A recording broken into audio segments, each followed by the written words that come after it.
What's up, guys? Welcome back to the channel. If you're new here, my name is Tyler. Behind me we have the Sandworm, my 2024 GMC Canyon, and today we got a little install that we're going to be doing. As you can see here, we do have a product from Wolfbox that came in, and I'm super excited about this for a couple different reasons. But before we talk about those reasons, make sure you like and subscribe, and let's roll the intro.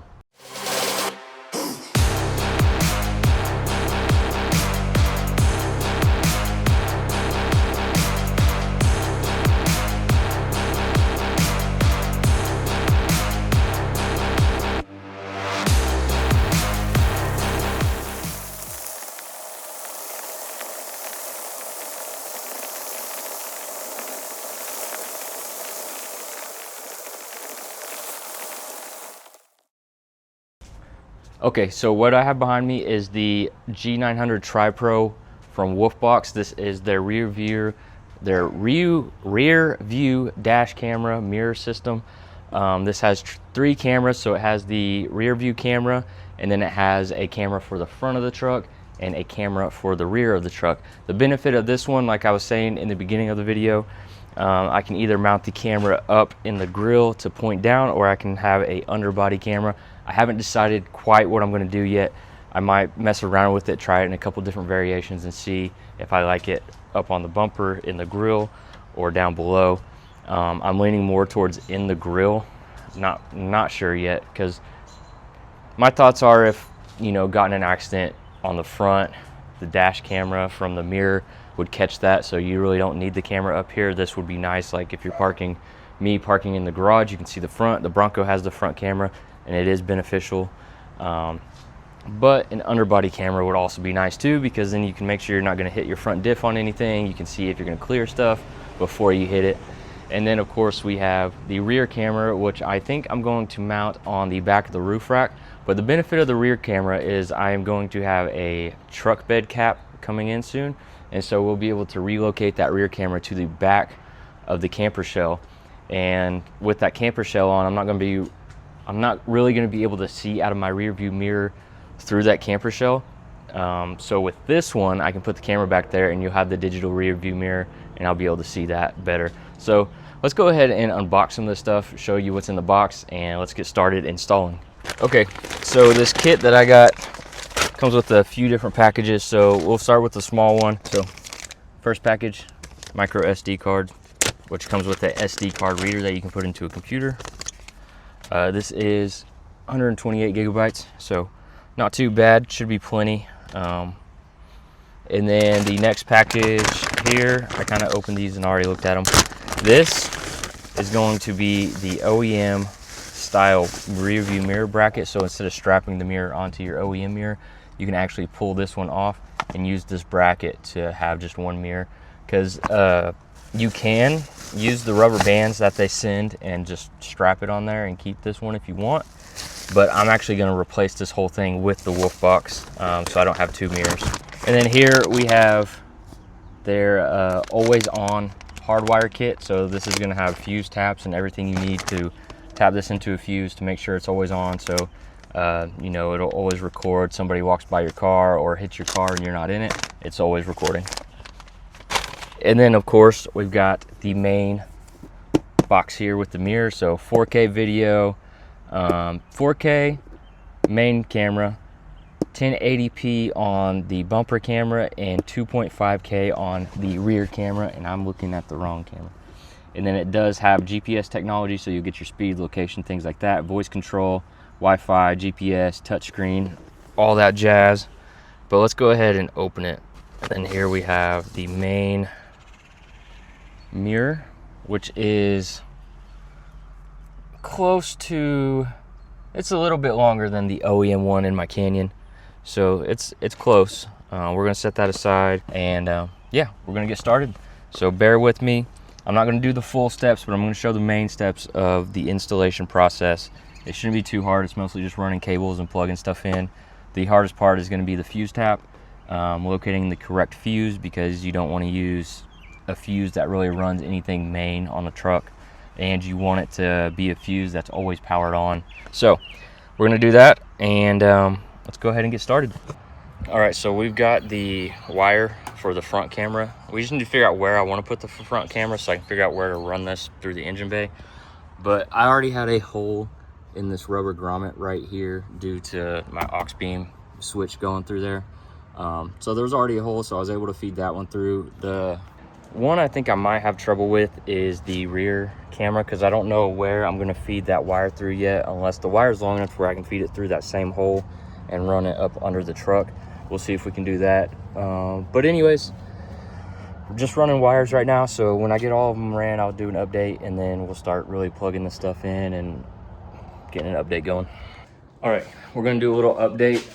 It's getting dark out, so I'll probably show you the finished project, the finished product tomorrow when I get home from work. We'll go through the settings of the camera and everything. We got everything hooked up, but I'm gonna show you what we got going on. We're not completely done yet, but yeah, let me just show you what we got going. So I decided for now, Wolfbox provides you with double-sided tape. So we put one camera up here. You're really not gonna notice it unless you're looking for it. It blends in pretty well. So we've got that in there, double-sided tape, because I didn't want to drill into the grill.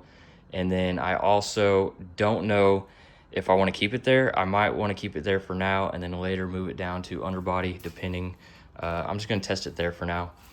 And then of course we've got the camera hooked up. I also went ahead and just strapped this to the rear view mirror. It does come with the bracket. I probably will replace this. I'm just gonna run this for a while, see how I like it, see how the settings go. And it's super simple. I mean, I just take this plastic off, undo my mirror, plug that one in, we're good to go. And then we've got the ground running over here. We've got the fuse box for my truck is actually on the passenger side. So we've got the power cord going up this way, plugged into there, and then behind the console we have the fuse taps into the fuse box over there. We have the GPS box right there, you can see it, that's ran up there and hidden. And then if we come around here, I have the back camera mounted up there on my roof rack so I can see the bed of my truck. I can also see there if somebody rear ends me, it'll still capture it on camera. So that way I can see cargo, I can see if I get rear-ended or people tailgating me. And then up here, I don't remember where I got these from. I'll link these below, but I've got these little brackets that clip into these T-slots. And then you can zip tie your wires to trace them all the way down. And then I'll show you what I did with the wire on the windshield here. Just, it's temporary, so keep that in mind. So I had just some clear Gorilla tape, so I have the wire just running in the crack. I put some tape over it to hold it down. We're gonna get a wire hider because I'm gonna put some chase lights up there, so I'll need that anyways. But that's temporary for now till I can get one of those wire hiders ordered. And then we've got all the wires, even the back camera. We've got it running because it goes down the windshield. We've got it running through that same grommet. But now all we gotta do, we've got those zip tied, so we need to cut those zip ties. But we just gotta put all the plastic trim back. I didn't even have to do anything with this stuff, but we've got to put all the plastic trim, all this stuff back up, and then we've got to zip tie and bundle up all the excess wires, and we should be good to go. All right, guys, so after driving with the Wolfbox mirror for just a day, I decided to not do the strap and go ahead and put the OEM bracket on because I actually really like this. I used a cheaper version in the Subaru that I was kind of iffy about. It wasn't a Wolfbox brand, so I think it was just made a little bit cheaper. This one doesn't have like the glare issues that other one had, so super happy with this one, love it. So I'm gonna install it on the OEM bracket so that it's not strapped to the old mirror. And once we do that, I'll show you all the settings, some footage from the camera, and yeah, we'll check it out. All right, so we're gonna go through some of these settings. So this is how I have mine set up all the time. We're about a month in of me having this in the truck. So I have the rear view set up and then the underbody, and then sometimes I just drive with this on depending on if it's night or whatever the case may be. And it does record all the time in mine. This is the underbody, and it has these lines because this is technically a front bumper camera, but I put it under the truck and I keep the lines on there. You can remove the lines if you want. I keep them on there because I like to see, kind of gauge how close the rocks and stuff are. And then we got the front camera. That's this camera back here, and it is adjustable with your hands. And all these cameras you can actually do this with. So all of them you can do that with. You just can't do it on the split screen.